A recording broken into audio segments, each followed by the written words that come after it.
Steven Jangwick with Strong Dogs, and I got Aria right here. We just got back from our walk, and it's confession time. These are my confessions.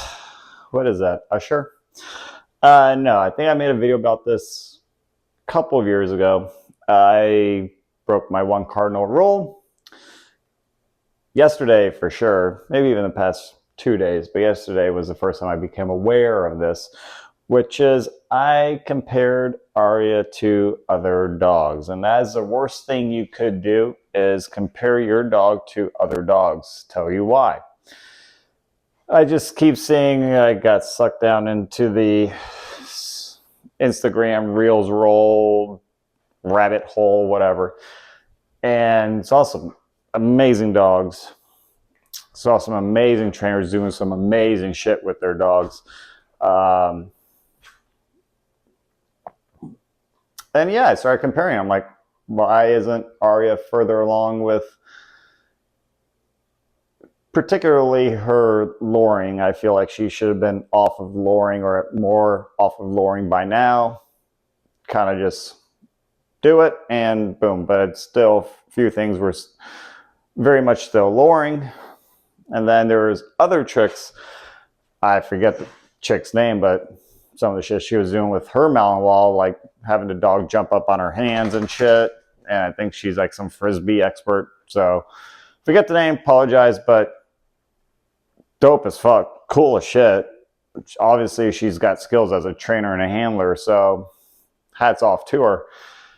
And then there was the other part, is like, oh, Aria should be learning more or should know more. So that's her getting water. So if you hear it, that's her. We just got done with our walk. But anyways, I digress. No, so then I started beating myself up. With, oh, you're not as good as a handler or instructor like some of these people. What do you know? And that's kind of where, again, you start comparing yourself to other people. And also not just comparing your dog to other dogs. Now you're comparing yourself to other people. So yeah, so this is kind of the real talk now, some of the shit that goes in my head. And watching some of the old playback videos that I shot today, and naturally you're here. I'm just counting off the ums and again. So if you watch any of my longer videos, you will hear me say ums and again countless times. I know I say it a lot. I guess it's my filler word. She's trying to be cute now and getting my attention right here. So, but I'm letting her, giving it to her because she deserves it. Was a little hard on her past couple of days. Like yesterday, I was still only training her once in the evening, but took her out, did some bite stuff on the sleeve, not on the suit, not at Ed's, but just her and I and a friend got together and just did some stuff on the sleeve I had, and she did awesome. And then that's where I started seeing some of this shit on Instagram and seeing what other people's dogs can do. And that's where I started comparing, and then that's where I started trying to get her to do more stuff. And that is where she just totally ended up getting confused, frustrated, was just making stuff up on her own, trying to appease me. And yeah, so part of it was also my own energy because she's not getting it. I'm trying to figure out how to lure certain behaviors that I've never even taught a dog before. So why are you pushing me? So yeah, and then we did a training session, and I give it a B+. She was still doing it, but I could tell there was a lot of anticipation in her own right, meaning, and I should make a separate video about anticipation. Like, she's going through the motions in order to get fed, not going through it as in she wants to because she likes it. So then next time we did it, so what was this, 2 days ago? So yesterday, ended up doing her dinner with her kibble bowl outside with her. So not only did we do her obedience and everything, kind of like, again, still doing the, not the full on mock BH, but a lot of stuff that she'll need, the focus heel, downs and stays, long downs, things like that. Picked up a lot more speed.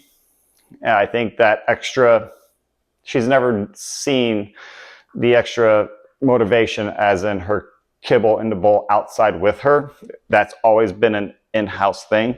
But I did it because of the send out. I wanted to start giving her more of a bigger target rather than just throwing some food down or some raw food down and then bringing her back. I wanted her to have a bigger target and something that she really wanted to go after.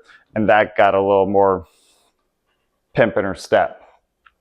And then this morning, I randomly had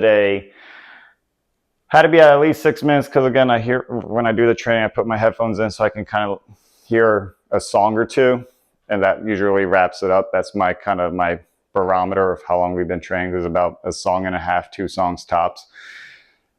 And this bitch was lightning fast, grease lightning fucking fast. And it was really cool to see, and started incorporating some of the 2 things that really wanted to try with her. And it goes back to the first day of trying it when I didn't really know how to lure it or wasn't sure the direction I wanted to do.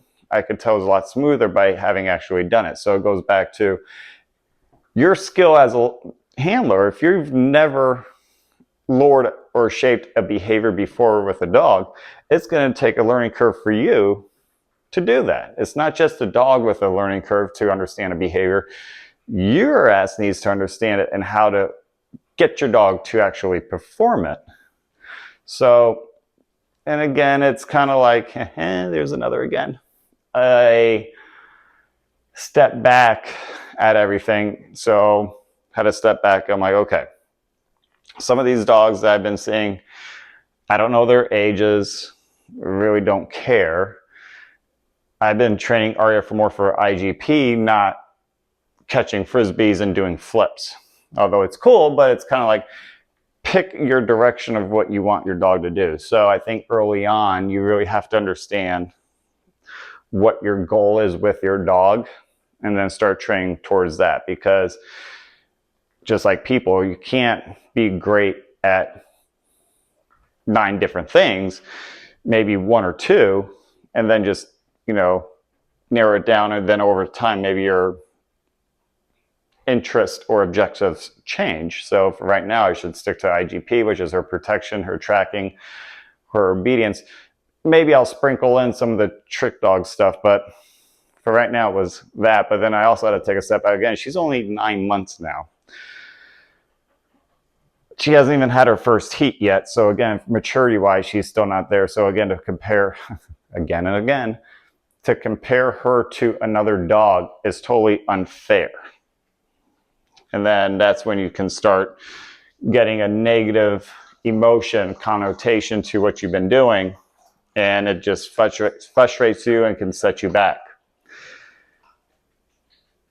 So, as I mentioned today, did the morning training and she was fucking fast. Shot some videos, got in my own head about how poorly I came off because of that and just tired. But I'm not going to compare myself to other public speakers or other people in this forum. That's not fair to me as well. I'm just going to say, fuck it. It is what it is. It's honest. It's real. So be it. But then I kind of got together with a buddy, had a couple of beers, relaxed a little bit, chilled out, came back. We did her evening training, and it's probably been the best one we've had in a while. And take another step back of why that could have been. She has been sick for how long? Like a week and a half.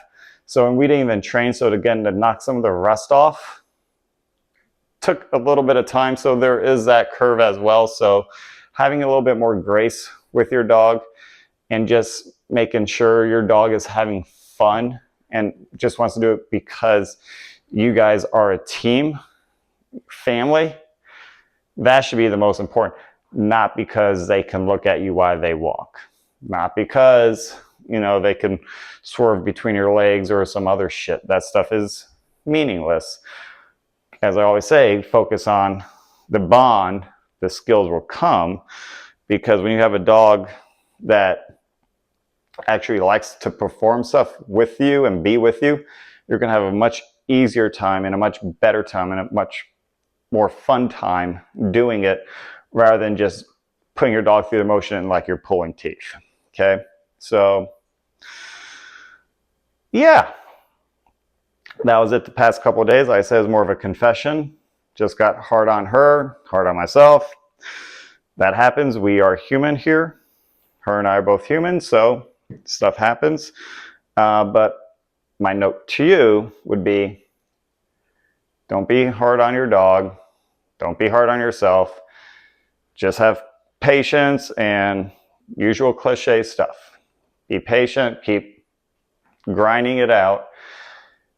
If you need to take a step back if something isn't working, take a step back, figure out what you can do to reverse engineer something for a finished product, or just look up from other people, a better direction of what you want to do.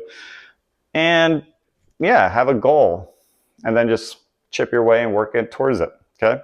But definitely don't compare your dog, because that's bullshit.